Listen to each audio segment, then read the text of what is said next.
You're listening to the Spark Radio Network, Internet radio like you've never heard before. Innovation, creativity, and imagination are all said to begin with a spark. So fasten your seatbelt and take the ride of your life and listen for the spark. You are listening to KLRN Radio, where liberty and reason still reign. Most writers and radio show hosts know that to connect with your fans, you need to do more than just write books or record the latest podcasts. There are many different elements that go into forming an online platform, but there are also many hidden traps. To make matters worse, solid advice on how to survive the muddy waters is scarce. In the book Hidden Traps, I talk about some of the important issues of working with an online platform, highlighting traps that could put your physical or internet security at risk or be harmful to your reputation. Are your social media posts just links with a few disjointed words, making you look like someone who can't complete a sentence? Did your new website cost you more than you anticipated? Are you leaking your personal contact details across the web without even knowing it? Then you need Hidden Traps. Hidden Traps is now available in paperback and ebook from a variety of retailers, including Amazon, Barnes & Noble, and Kobo. Visit blackwolfpublications.com for more details. If you're 85 or younger, would you like peace of mind and comfort for your family? We're Final Expense Direct with an urgent message for you. The average funeral today costs over $8,000, but the most you'll get from government benefits is $255. How will your family pay the difference? We can help. Our senior plans start as low as just $1 a day and pay up to $30,000 for a funeral and other final expenses. Peace of mind is easy. There's no medical exam. You'll have lifetime coverage, and your plan can't be canceled as long as you pay your premiums. Call now for free information about our senior plans. Answer a few simple questions and receive approval right on the phone. Plus, call right now and we'll give you a discount prescription card for free. Call 800-553-8687. That's 800-553-8687. Again, 800-553-8687. KLRN Radio has advertising rates available. We have rates to fit almost any budget. Contact us at advertising@klrnradio.com.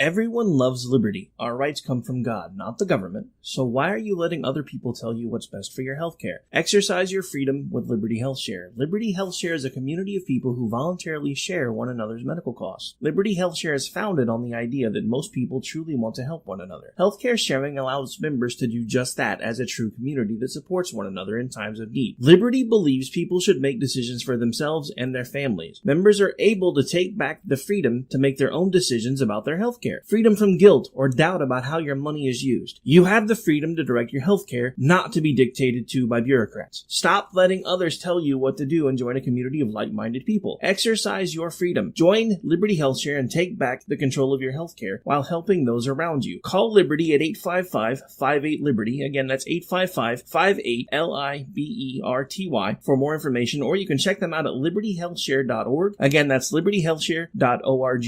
Here's George Foreman with InventHelp. Hi, I'm George Foreman. Do you have an idea for a new product or invention? People ask me all the time, George, how do I get my idea in front of companies? How do I get a patent? What do I do next? Do you have the same questions? I'll tell you like I'll tell them all. Call my friends at InventHelp. Call InventHelp today for free information. InventHelp has been helping inventors for more than 30 years and has sales offices nationwide. InventHelp can submit your invention to companies who are interested in receiving new ideas. If you have an idea and want to try to patent it and submit it to companies, you should call InventHelp today for free information. Listen, I can't guarantee a company will be interested in your idea, but I believe every inventor deserves the opportunity to step into the ring and take their best shot. Put InventHelp in your corner. Get your free inventor's information. Call 1-800-353-6490. That's 1-800-353-6490. Again, 1-800-353-6490. At St. Jude, a family never sees a bill at all. It's like the world has been lifted off of your shoulders. St. Jude Children's Research Hospital. Finding cures. Saving children. Learn more at stjude.org. Sometimes writers feel lost, unsure why a passage may not be working. It takes another set of eyes to help us nurture our writing into full maturity. At Black Wolf Editorial Services, we strive to enable writers to develop and grow, offering manuscript critiques and line edits through a mentoring editorial style. We also offer assistance on generating a writer's bio for your websites. Black Wolf Editorial Services, nurturing your writing into maturity. For a full list of services, visit blackwolfeditorial.com. At St. Jude, a family never sees a bill at all. It's like the world has been lifted off of your shoulders.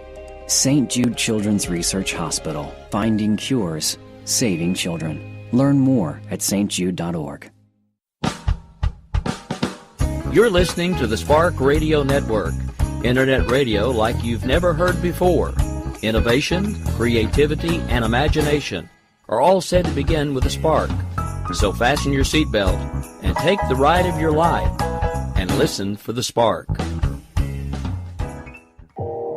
You are listening to KLRN Radio, where liberty and reason still reign. Sometimes we need to slow down and remember the simple pleasures in life. Good coffee, good books, and good company. Come on in. Take a seat. The coffee's just been brewed. Let's see who we have in the coffee shop today. Well, I'm looking around the coffee shop. Whole bunch of people here. Andy Zach, how are you? Hi, Jesse. I'm so glad to meet you. Oh, it's good of you to pay me a visit at the coffee shop. So, a little bird told me you've got a book launch coming up. Well, you have a smart bird there. Yes, my Undead Mother-in-Law is coming out this very Saturday, August 5th. Oh, wow. That's awesome. That is really awesome. I think book launches are so exciting. All right, you got to tell me a little bit about it. Well, my Undead Mother-in-Law is the second volume in my humorous zombie series, Life After Life Chronicles. And it deals with an ordinary family that turns zombie. And the story is told from the point of view of the unzombie son-in-law and daughter, where they start out with a visit to their zombie relatives, and mayhem ensues.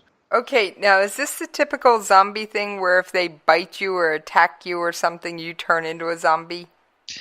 No, it's not that easy at all. There's a certain protocol to become a zombie, and you basically have to want to become a zombie in this book. And everything you know about zombies, forget, because I turn it all on its head and make it funny. Okay. It sounds fascinating. I can't wait to get my hands on it. And you said it's out August 5th. That's awesome. Book releases are so much fun, but they're also a lot of hard work.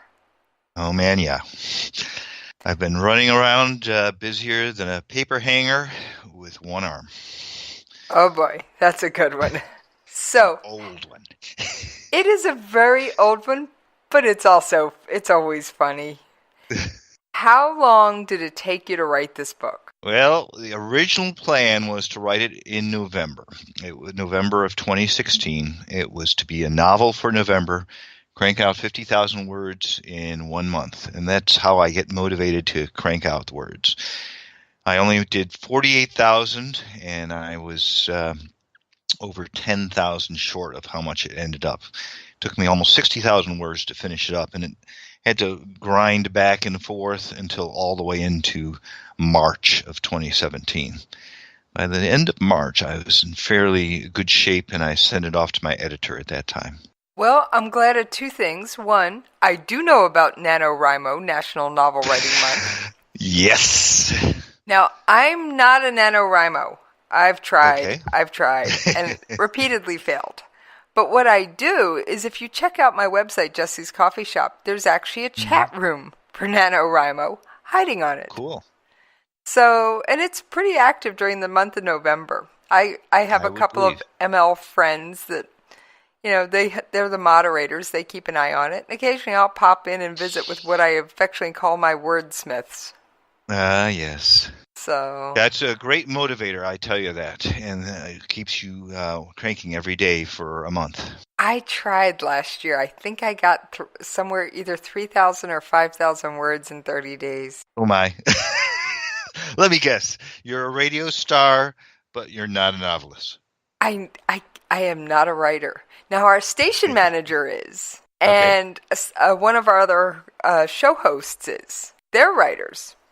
But I'll stick with the audio. That's fine. We need you. Us authors, poor authors, need someone articulate. Well, I do my best. Some people will say I'm not the most articulate in the bunch, but I do have a passion for books and a love of reading them.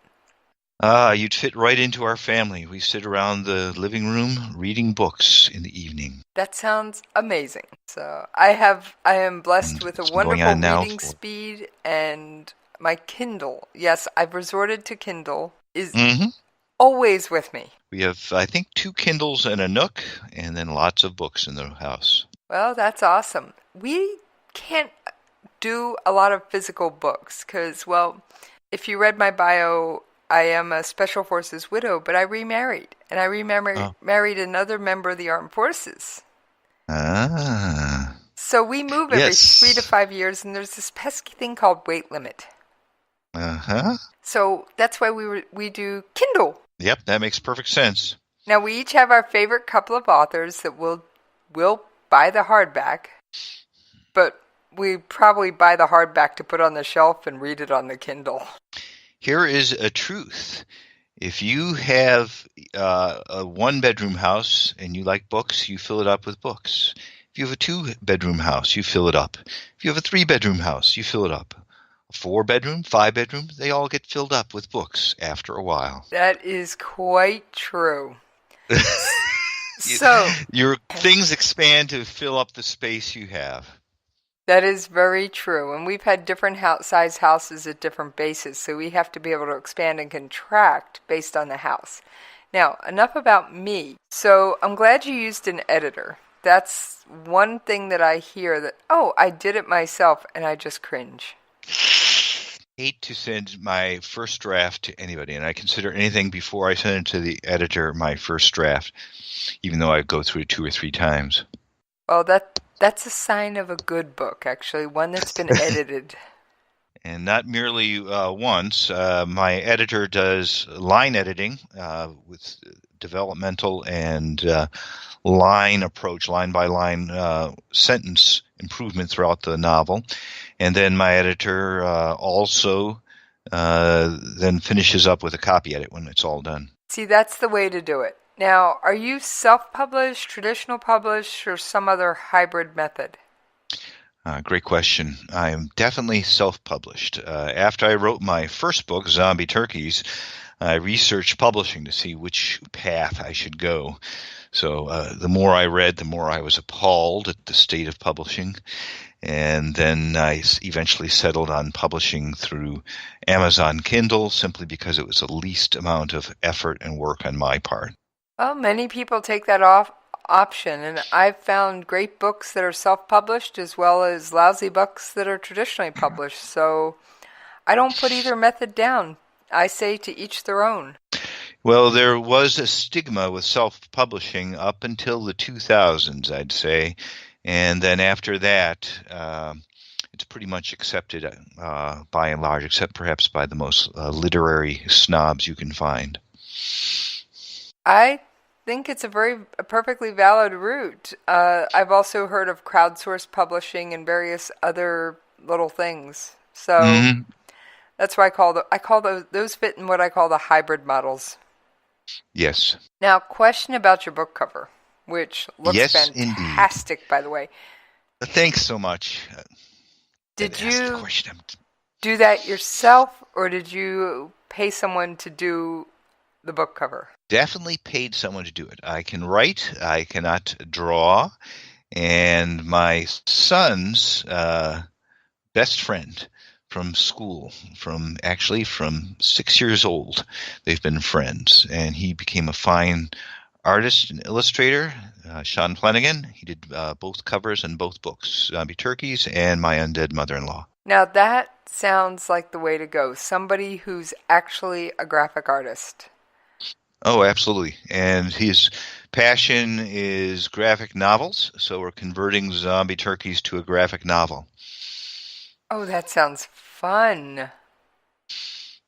So you're going to have a relaunch of Zombie Turkeys as a graphic novel. That'll attract a whole new audience. That's the plan. And I can give all credit to Sean and my son for pushing me to that direction. Well, that's amazing. So, are you a plotter? Do you sit down and plot out your novels? Great question again. Yes, definitely. And for those who don't know, there are like two kinds of people. People where the book kind of grows without a plot from the characters, and then there's the plotters who plot and outline. I'm very much a plotter, much more so than I realized, because I will start with a concept in mind, and from that concept, the whole plot emerges, sometimes almost instantaneously. And with My Undead Mother-in-Law, the idea was to see what happens when you have a normal family become zombie. And can I take the zombie phenomena that I had in Zombie Turkeys and apply it to human beings and make it still funny? I love reading all kinds of things, and a humorous book at the end of the day can be just the thing I need to unwind after a long day. So I will definitely have to check this book out. I will admit, I believe you sent me a copy. I have not had a chance to read it. Well, you might be surprised, but out of the hundreds of free copies that have been distributed, I would bet the majority have not been read. So that's what happens with free book copies. Oh, all of mine eventually get read, trust me. They go onto my Kindle, which very rarely leaves my side. Ah, that's excellent. So you have opportunity to read in your idle moments between radio shows. One of my daily routines, not quite daily, but as often as I can make it happen. Excuse me, Mr. Frog was trying to input his 2 cents. Take another sip of coffee. Yeah, I think I will freshen up my cup and take a drink. Yeah, that always helps me. I have my coffee right here beside me. One of my daily little rituals, or as often as I get a chance, is actually to go to my local Sonic Drive-In. It's a fast food chain. Yes. And I try and arrive during their half-price drink special and get the ginormous drink. And then I'll sit there with my Kindle, sometimes for hours if I've got the time. And that's where I do the majority of my reading. Okay. That's like a free space rental for the cost of a coffee. Exactly. For the cost of the drink, I got the space and the time, and I'm in my own little world called my vehicle. So that all works. It definitely does work. It's a fun thing for me, but it's my way of relaxing and getting into a good book. And it's where I carve out the time. Now, on the writing side, what happens with some of my friends who are authors, they will go to a coffee shop, just like yours, and kick back, have their cup of coffee, and write. I've tried that. I get inevitably sidetracked into reading. Ah, yes. I have that problem even in my cloistered room where I crank out humorous zombie novels. I can be easily sidetracked. What made you decide to use zombies? I mean, Zombie Turkeys, Undead Mother-in-Law. What made you decide that the zombie was your character? Great question. And it's not what you think. It had nothing to do with the current zombie craze. In fact, I was largely oblivious and uninterested. I'd read a couple of zombie novels, but they were just kind of like background.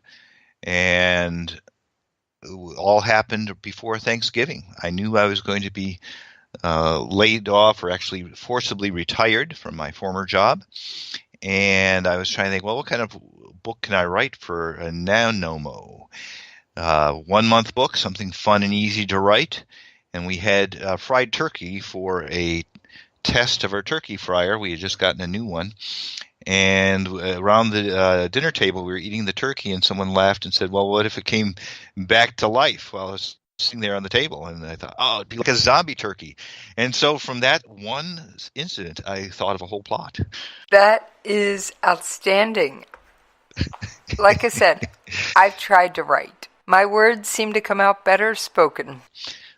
Go with what works, and it's working for you there, Jesse. I like writing. I'd love to write, but it just doesn't seem to be my thing. I like the whole idea of plotting and planning out the book. The second book, My Undead Mother-in-Law, was much more complicated, and I plotted the whole thing scene by scene in a spreadsheet, including times and dates for every scene and the transitions between them. Love doing that. I think that is outstanding. So you actually worked off a spreadsheet. Now, do you just write in Microsoft Office, in Word or? Yeah, just use Microsoft Office in one window, and I have Microsoft Excel in the other one where I keep track of my spreadsheet plan, and I keep track of my words per hour and my words per minute, and how many I've written so far, running totals. All of that is on my spreadsheet.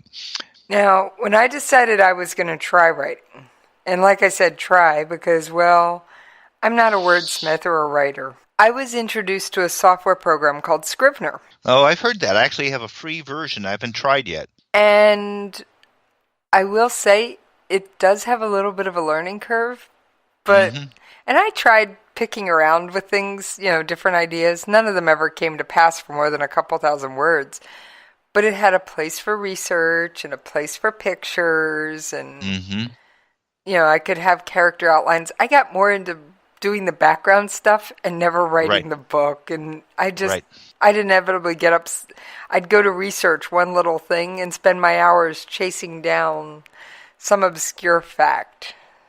You're almost there to being a novelist. That's kind of like my experience with My Undead Mother-in-Law. I had to research things like super yachts, the layout of Manhattan, Kansas airport, the location of National Guard bases and U.S. Marine bases in New Orleans. And all of those kinds of bits of trivia went into the novel. I was actually trying to find a couple of obscure details about a chemical weapon. Uh-huh. Not something that John Q. Public generally chases. Have you had any visits from our National Security Agency? No, I have not. Well, you probably didn't do enough research. Yeah, didn't Tom Clancy get several visits from national security type people? I've heard a rumor of that sort of thing. And also authors that have studied serial killers have gotten some curious inquiries. Anybody looking through my Kindle would either think I'm crazy, a serial killer, or just horribly undecided. Well, I hope you're not a serial killer. Nah. That's all I can say. Unless you want to call us, I'm a serial reader of books. I get started reading and, yeah, I'm done. I can understand that. Certainly, I am that way. So is my daughter. So is my wife. So you write in this almost, what genre do you say your book falls in? I invented the genre, and I claim it as my own. Comic urban fantasy. And it's basically current day society, but it has zombies in it. So kind of a dystopian urban fantasy with a comedic twist. Yeah. If you consider current society dystopian, yeah. Well, I was thinking of the zombies as the dystopian part. Well, certainly they contend toward that. It just depends on how the plot goes, with how dystopian it gets. Well, that's true. That's true. So you're definitely a plotter. Have you ever tried just to write and see what happens without any big ideas? I can't imagine doing that. It seems like such a waste of time. I would have no point in writing without having a goal to start with. Okay. And I've had multiple answers to that question. So when you were doing your research and publishing, what made you decide to go self-pub? I think the clinching moment, well, first of all, let's go describe traditional publishing in case people don't know. In traditional publishing, you first get an agent. So you have to sell your book and yourself to an agent that you are a marketable author with a marketable book. That's the first step. Then the agent has to sell you and your book to an editor within that publisher. Then, or some other publisher for general agents. Then the editor has to actually sell your project to the publisher itself, so it actually gets produced by that publisher. Then they decide how many books to print, and they take your book and they adapt it to make it more commercially acceptable. So they may change the cover, they may change the title, they may change the contents after they do their editing. And then hopefully we'll get published. The thing that killed me was when I realized they would sometimes print in units of 5,000 books, send them out to bookstores, and then the bookstores had the full right to send them back if they didn't sell, and then they'd all be pulped for the next book. When I realized how wildly inefficient that whole process was, I said, forget it. I'm going to do it myself. I'm guessing you also like having control over the cover and the exact little details in your book, and you know that nobody can force you to change anything except your editor. Well, that's kind of true. And control freak much? Yeah, kind of. Me and my first daughter, I have two daughters. My first daughter is also very much wants to control what happens around her. And so we have that in common. And I basically want it to turn out the way I want it to turn out. And if no one buys it, that's fine. I'll learn and do something different next time. Okay, so it was the fact of giving up control and being able to basically steer your own ship that got you to do the self-published route. And also time, because everything takes time. In traditional publishing, it would be odd to publish more than once a year for any traditional publisher, whereas I have my two books published 9 months apart, and that's much faster. Everything is faster when you're self-publishing. Okay. So was there any monetary thought to it, or no? No, my monetary thought was I'm not going to make any money. That was my starting point, that I'm not going to make much money. I'm going to do this to learn about writing and publishing, which I've definitely done, and then hopefully to entertain those who buy the book. And so far, people have been entertained. Well, I will say the premise sounds absolutely hilarious. I can't wait to crack it open. Well, I'm eager. Are you a review writer? Would you be kind enough to write a review? I am not. But what I do, when I find one I like, I will usually add a note to the bottom of the Jesse's Coffee Shop if I've read it before the air date, which before it airs, and I'll say, I read this, it's a fun read, or I'll say something a little bit about the book about my reading it.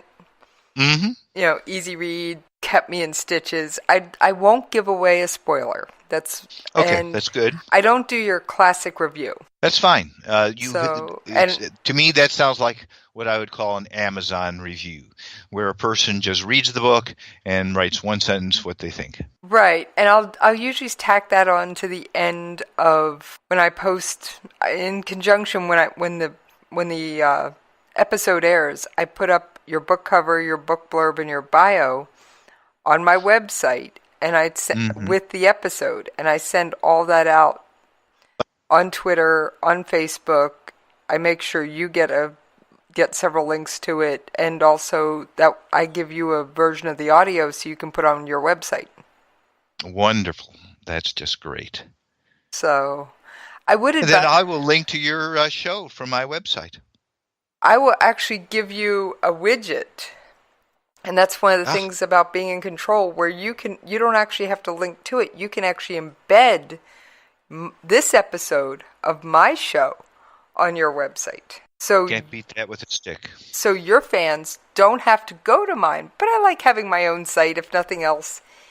It's amusing. Right. It is fun. Because just like self-publishing, creating a website used to be a huge challenge. Yes, professionals only. Nowadays, with all the things like WordPress and all the themes that are out there, you pretty much have what they call a WYSIWYG, or what you see is what you get environment. It takes away a lot of the stigma of doing it yourself. That's great.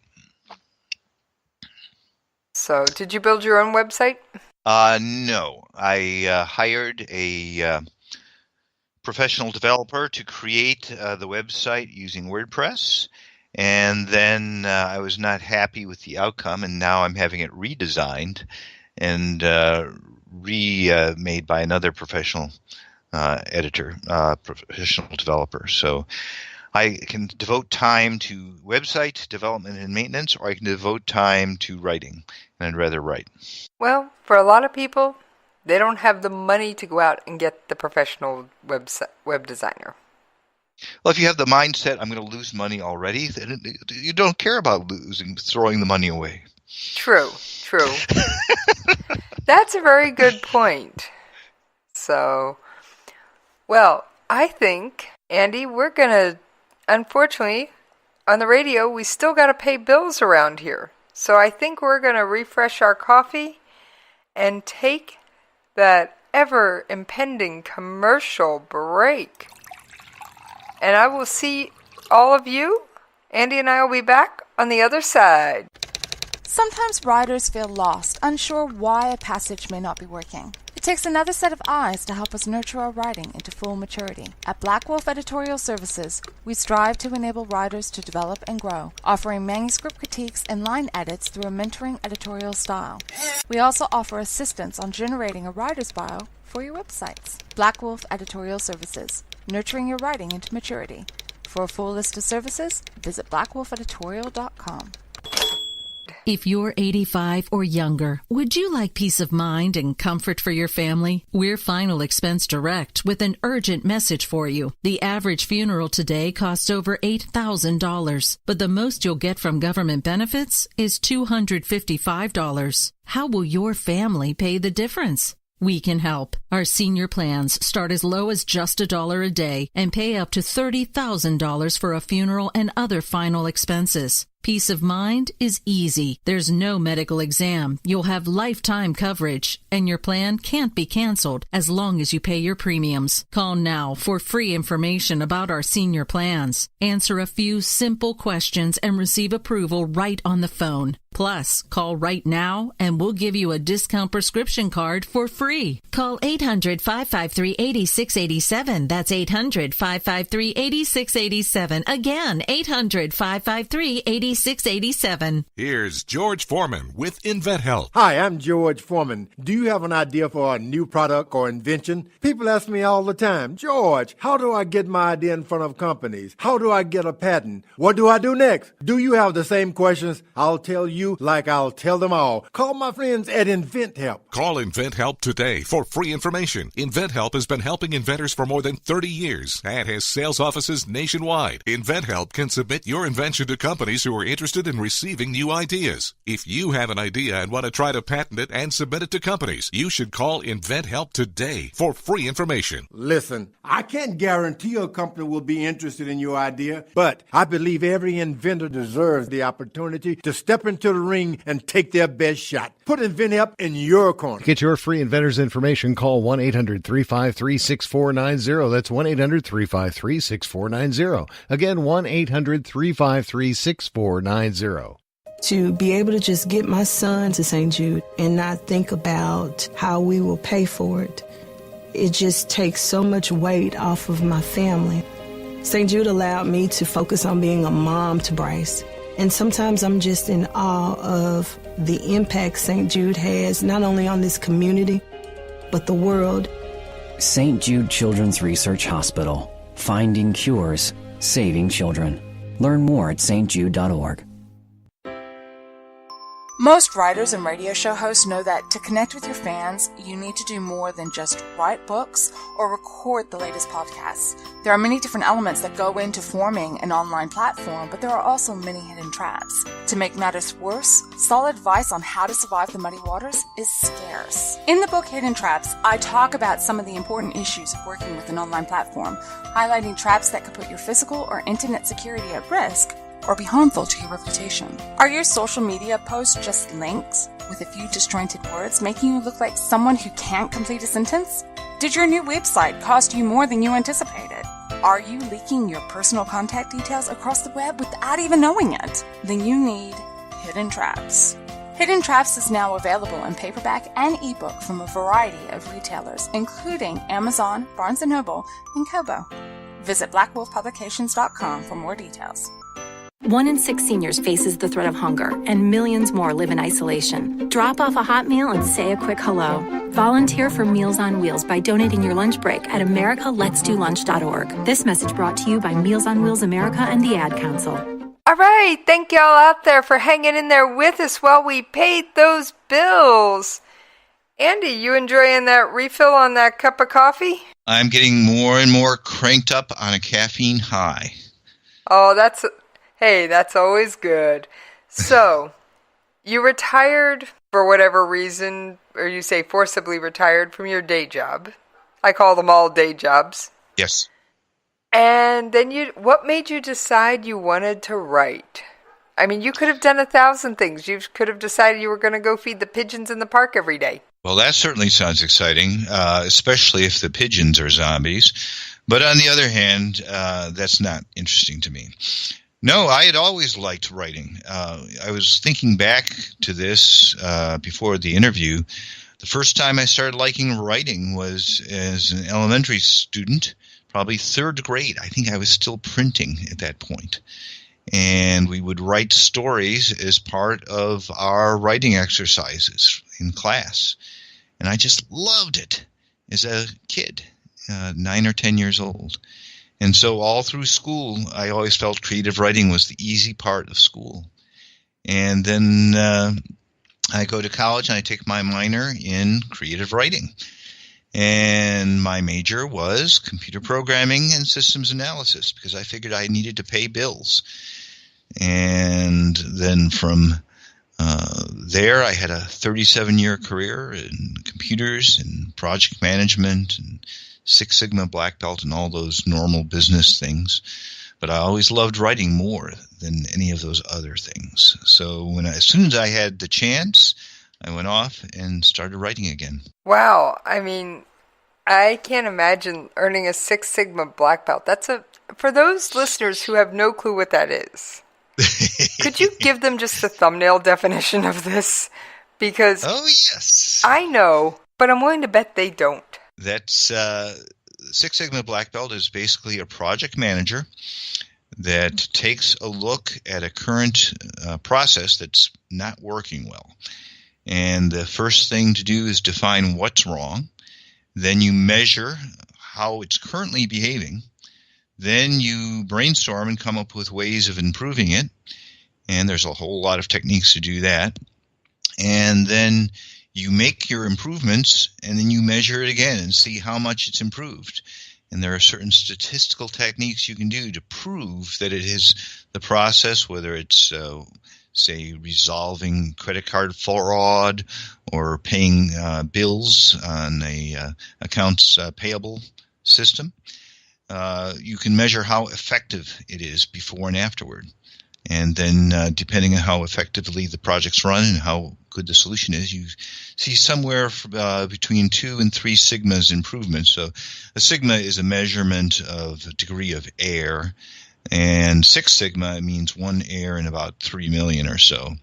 So most business processes I've worked on start at about errors in the 1 to 2%, which is like 1 sigma, 2 sigma. And most of the time we get them up to 4 or 5 sigma, so 1 error in 10,000 to 100,000.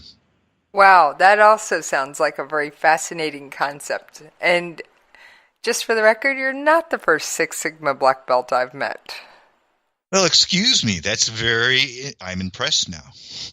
Hey, you never know who Jesse's tripped over. I have guests on the show. I sometimes get to meet the spouses and friends of guests, not to mention all my crazy radio cats, who most of them have spouses, friends. You'd be amazed.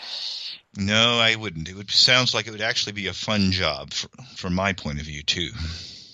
Just like writing, it is a labor of love. Mm-hmm. And most of us have our day jobs as well. Indeed. But that explains to me why you're so analytical about your writing. Oh, yes. And why I'm goal-oriented. You must achieve the goal. That does explain a lot about the fact that you have to plot it out first. It really does. To me, that's just a fascinating little bit of backstory on you, for lack of a better term.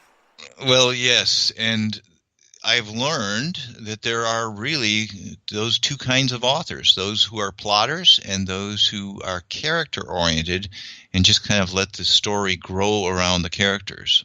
I've generally heard them referred to as plotters or pantsers. Now, I've met one author during NaNoWriMo. She was in my chat room on my website. She couldn't tell me what genre she was going to write. Mm-hmm. It was a week before Nano. She couldn't tell me what genre she was going to write, anything about her main character. She's like, I'm just going to sit down and start writing. I'll figure it all out as I go. Yes. I belonged to a writers group, and we were discussing the two kinds of writers, and most of the group are the pantsers, where they just sit down and start writing. And I always am astonished by that. Now, I've also heard of a hybrid. Oh, yeah. They plot out the main points. A has to happen, B has to happen, C has to happen, D has to happen. How we get from A to B and B to C, I have no clue. Mm-hmm. But A, B, and C have to happen. Yeah. So I've heard of all variations, but the Six Sigma Black Belt tells me why you wanted control over the entire process. Oh, yeah. Yeah, I'm process control. It's what it's all about. So do you have a favorite mainstream author or a favorite author that you read? What do you read when you have time to sit down and read? Great question. There's so many good authors out there.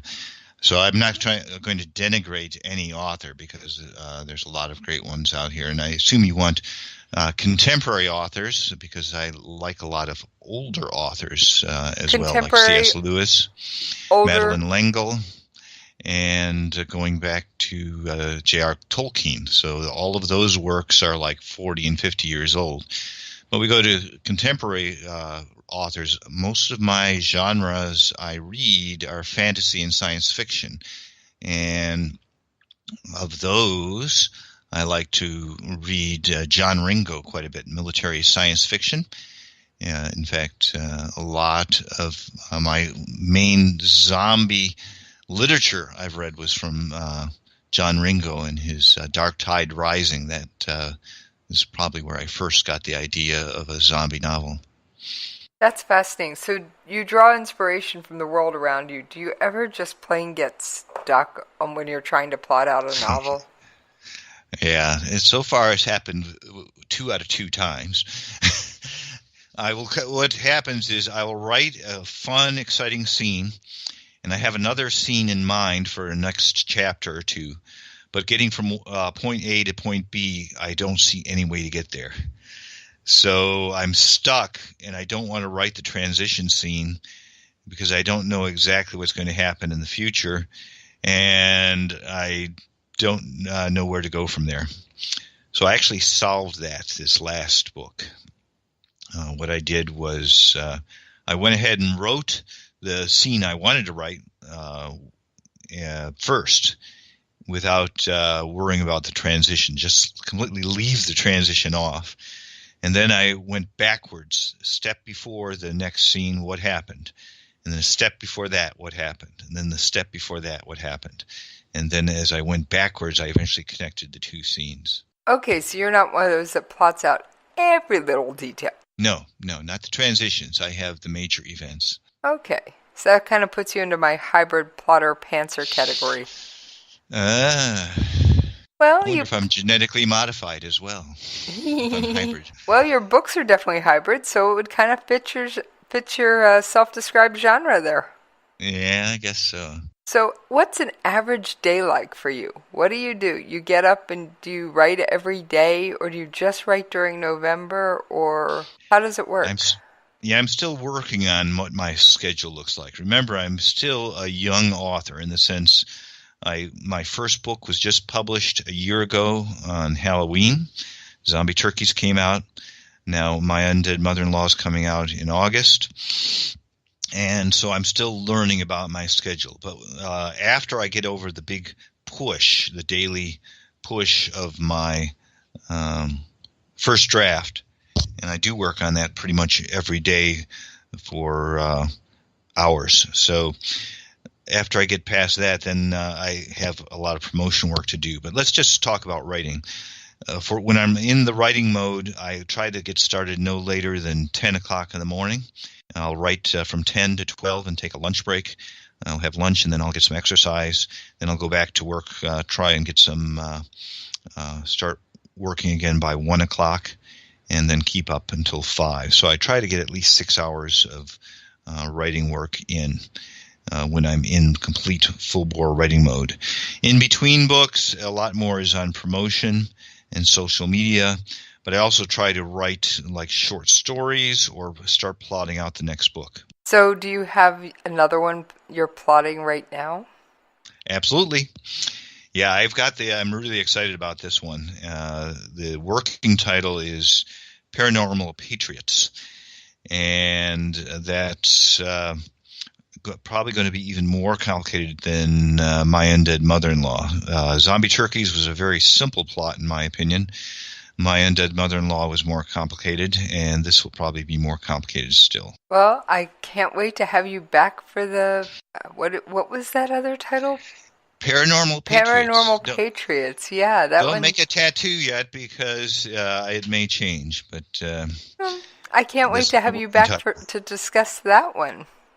Anytime. So I always love recurring guests. Your coffee shop here. I love the smell when you go in the door. It's great. I try and have a very soothing atmosphere. Yes, and I am soothed. I'm not raging. I'm not throwing furniture around. I discourage the crash bang boom of furniture. It means it's one more thing for me to replace. Right, and so what you're telling me, you've never had a coffee shop fight in your coffee shop? Nope, not yet, and let's just say I'd like to keep it that way. So, well. What do you do to promote your books? Quick answer is not enough. The long answer is everything I can, and that includes I'm on Facebook, I'm on Twitter, I have my blog. I have advertisements on websites like Goodreads and Book Daily. And I also advertise on Amazon, certain search words. Okay. So you do actually do a combination of just social media and more traditional advertising.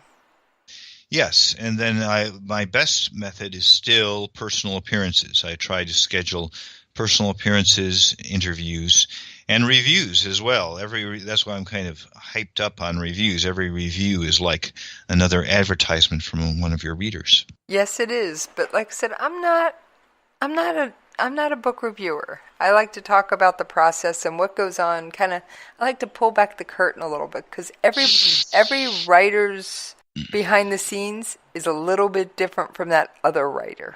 Absolutely. Just like every person is different. And every book is different. Yeah.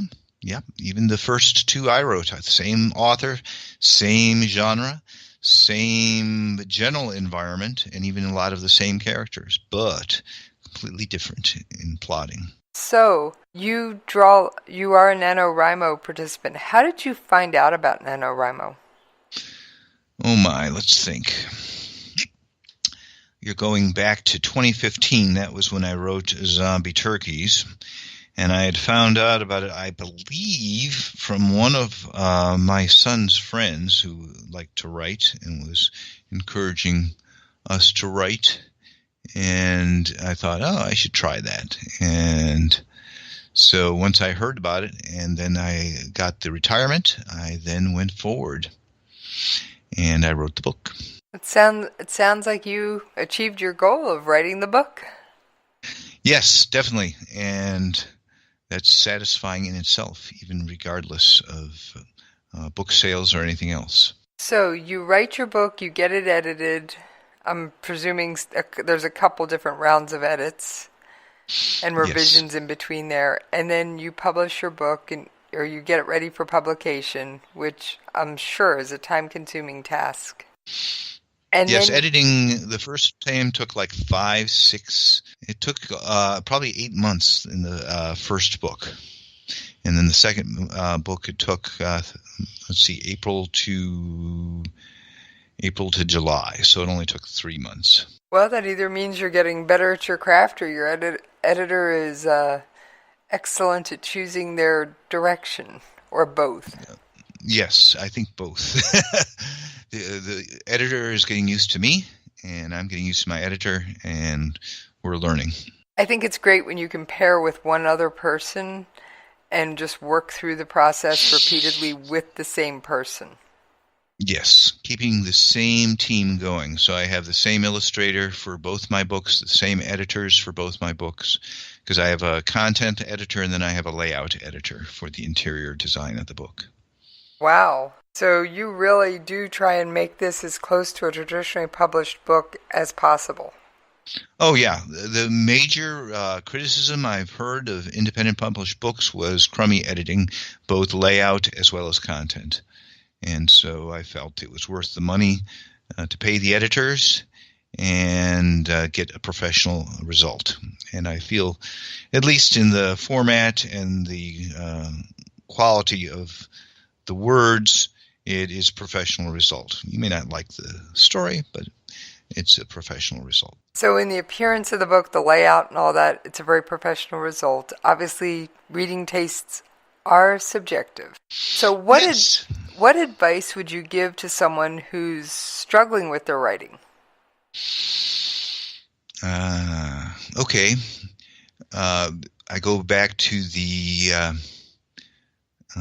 seven laws of success, 7 habits of highly effective people by Stephen Covey. And the number 1 is begin with the end in mind. What is your goal? What kind of book do you want to write? And what result do you want out of this book? Do you just want to produce a book for yourself, for your friends and family, or do you want it to be purchased by other people? If you want it to be purchased, then what good, what benefit does your book deliver to your end reader? And so those are the kind of like clarifying questions that should help most writers. One of my favorite authors says their ultimate goal is, it's a thrill. My favorite author is a thriller writer. Uh-huh. And he always says, toes in the sand, book in the hand, beach read. Ah, okay. And he says, that's a very clear goal. My goal is to take you on a white-knuckle thrill ride. That's a very clear objective as well. My goal, when you put it in those terms, it would be with my books, is to surprise the reader and make you laugh. Sounds like outstanding advice. So for someone who is having trouble setting goals, what advice would you give them, since you seem to be a goal-setting expert? Oh, my, yeah. Well, it's a little hard for me to put my head around the idea of not having a goal. So I've always set goals from the time I was a little kid. So it's kind of natural for me. Usually, and from a Six Sigma point of view, is what is your number one problem right now? What is your undesirable state that you have, and how do you want to change it? What is your desired state? And what is your undesired state? What's the difference between them?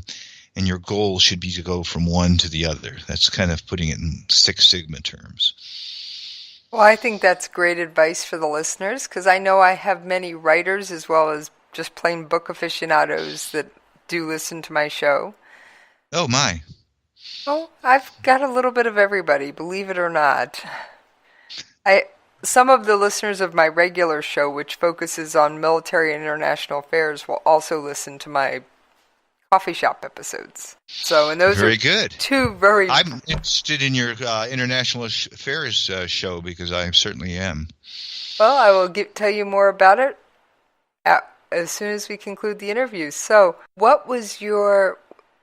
When did you say? How did you pick your launch date? When did you say, okay, it's going to be August 5th? How did you come up with the date? That's a great question again, because I started with, I just picked July 31st at random without any thought, because I knew I wanted to give myself a timeline and force myself to accomplish the intermediate development and publishing goals on a timeline. So I was what we call in project management time boxing. So you have a time box where you will achieve this goal within this time frame. And if you do whatever is necessary to achieve it within that time frame. So you go, once I have a date of July 31st, you work backwards. I figured it takes 2 months to edit. That's what it did last time. Actually, I went backwards 3 months to edit, which is what it actually took this time. And I wanted it to be available in July for pre-sales, so I figured I needed to have the book completely ready by July 1st, and I needed to have all the edits then completed by June 30th. So working backwards 3 months takes me from June, May, April. April is when I sent the copy off to my editor, so that was my back planning. And so that meant all of my edits had to be done by March 31st. And that after my initial NaNoMo work in November, I was about 3 scenes short of the book completion. I had to finish, I think, last two chapters, and I had to do a bunch of transitions. So I finished up all of my first draft by, I believe it was February or March. And then I started with my second draft, where I went through and I filled in the holes, tried to find any stupid mistakes, which there were plenty, created a detailed time line to show time sequence to make sure I didn't do anything stupid where I contradicted myself. And then I got it all completed by March 31st and sent it off to my editor. Well, we've come about to the end of our time, so like I do with all my guests, will you please tell everyone where they can find more about you and your books out there in the great world of social media? All right, let's start with the books, because I'm merely the author. The books, if you want to get them, Zombie Turkeys, the first volume, and My Undead Mother-in-Law, the second volume, are both available on Amazon, both Amazon Kindle, as well as Amazon print versions. And make sure you look for the alternate versions if you want the print version instead, because they are there as well. So do a search for Andy Zack and you'll find it, or you can do a search for Zombie Turkeys, or you can do a search for My Undead Mother-in-Law, and I'll be available there. If you don't want to do any searching, you can go on to my website, zombieturkeys.com, which has all my books and the links that you need to go and purchase them.